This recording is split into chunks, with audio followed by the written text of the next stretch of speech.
Hello, beautiful people. You're welcome to another episode of Nursing with Abby. Today, we are going to be talking about heart attack. Yes, heart attack.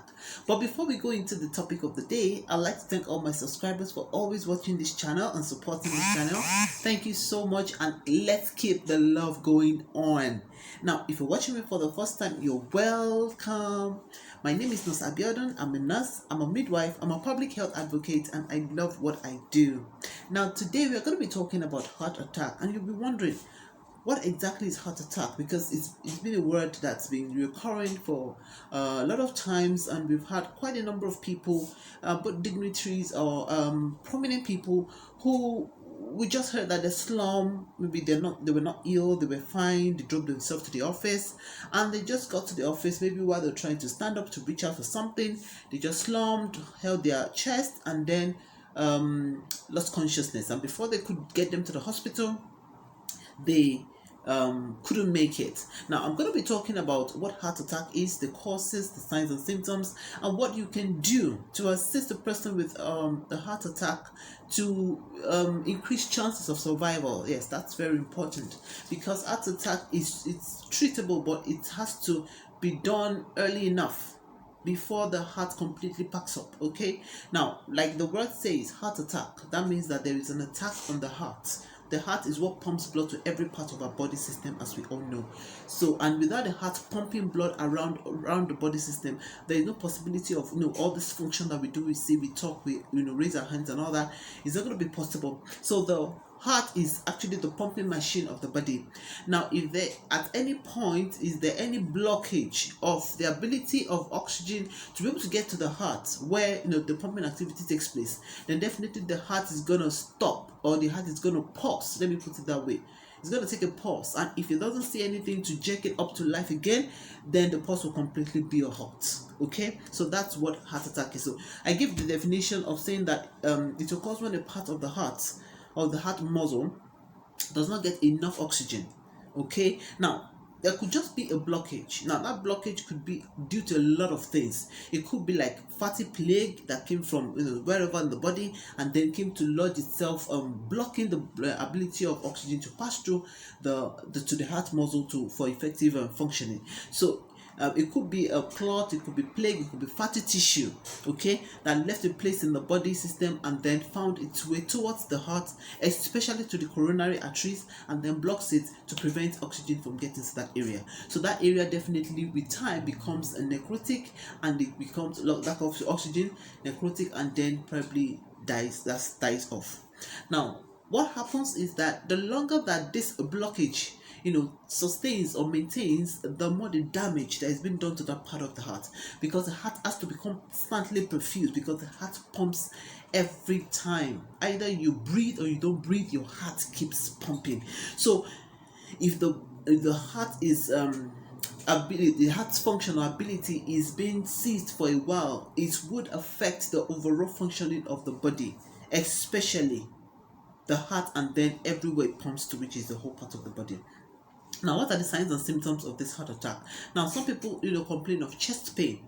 Yes, your heart is towards your chest. That's towards the left side of your chest. So they will complain of chest pain, which could be like a pressure or squeezing or fullness, pain, chest pain like that. Some even complain of it at the center or towards the left side of the chest. Then you could also have signs and symptoms such as feeling very weak and fatigued, being lightheaded, or you just feel like fainting, okay, as if you just lost track of consciousness for a while. Another one is cold sweat. You could just break out into sweating all of a sudden. That's also a sign and symptom of heart attack, I mean. Yeah, and another one is pain and discomfort around the jaw, around the arms, and around the shoulders. That's also like a referred pain. That's what we call it. And then you could have shortness of breath or nausea and vomiting, where you just feel nauseated and just want to throw up what you eat. You don't feel all right. Now, any of the signs and symptoms of heart attack you see, please, it's important that you either call 911 or report in the hospital, because the earlier the better. Now, if those signs are still very subtle or very silent, it's easier for one to quickly run some diagnostic tests to confirm if there's any issue, and then we start treating as soon as possible. With that, lifestyle modification or diet restrictions or lifestyle changes can help or assist to prolong life. But when such symptoms or signs are being ignored, now by the time it becomes so much, it might get too late, and that's what really happens for a lot of people who just slumps and dies. Now, what do we do when these signs come, especially to a person who is having a heart attack? What do you do? Now, the first thing is that we all need to be trained on what we call CPR, which is cardiopulmonary resuscitation. So if you see a person who is grabbing his chest and is already slumped down on the floor, and the first thing you want to check is responsiveness. Okay, hello, Mr. A. Mr. A. Now, Mr. A might be unresponsive. That's the first thing. Then the second one is to check for the breathing, maybe the rising and falling of the chest wall. You're going to do it so rapid, very fast, checking if the chest wall is rising and falling. Then you're going to check the carotid artery also for pulse. Now, if you don't find any of these three, you start CPR immediately. Now, CPR is cardiopulmonary resuscitation, and this involves the ability of you're going to use your hands in a systematic approach to try and exert pressure on that heart to help it to just jolt back to life. Like I said, there's something blocking the coronary artery that supplies the heart. So if there can be a little pressure or shaking like that of that heart, it can help it to jolt back to life while we are trying to get medical help. Okay, now the next thing, if you can get a defibrillator. We have those ones that are of movable types, that are very portable, automated defibrillator. That could also help us, for those who are trained in using it. It can also help to save the life. Now, what the defibrillator does is that it helps also to jolt the heart back to life. Now, the heart has a lot of electrical activities going on that helps in the pumping of blood. So if the heart attack occurs, it's going to affect the rhythm of the heart. It's going to be disorganized and all that. So what the defibrillator does is that it just drives some current through the heart, and then it helps the heart to reset, as if you're rebooting a computer system. And then the person might get better, and then get conscious, and after a while might need other medical help, but at least at that moment we're able to save the person's life. Now, what are the risk factors of this particular condition? The first one is when you have a high blood pressure, when you have a high blood cholesterol, and that has to do with a lot of junk or processed food that we eat, and smoking, advanced age, family history, obesity, medical metabolic syndromes. Yes, those ones also. There are a lot of metabolic syndromes that increase blood pressure. We could have diabetes mellitus. We could have sedentary lifestyle, that's not moving around, lack of activity.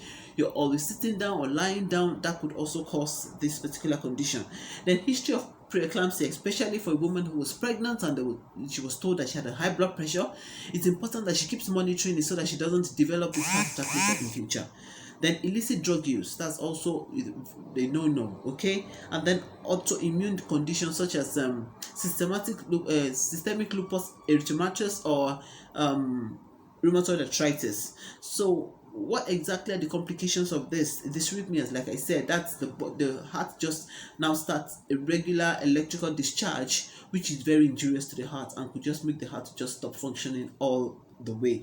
And then sudden cardiac arrest that leads to death. Okay, those are the complications. So from these particular risk factors, it's important for us to know that all these risk factors, we have to make sure that we take cognizance, we take very good care of ourselves to prevent ourselves from falling into these risk factors. For example, having the high blood pressure, you have to make sure you check your blood pressure regularly. You go for medical help immediately you feel unwell. Any of the signs and symptoms that you notice is either get an ambulance, call 911, or report to the hospital. Then if you're smoking, please stop. If you're taking alcohol, please stop, especially when you're advancing in age. Then if you have family history of this particular condition, then you have to be extra careful, because there could be a recurrence through the family line like that. Then For example, if you're also taking a lot of drugs, then so please let's ensure that we take care of our health, because that is very, very important. So that's all I have for you today on another episode of Nursing with Abby. Thank you so much for joining me on this episode. Please make sure you join me on the next episode till I see you in my next episode. Thank you so much. It's bye for now.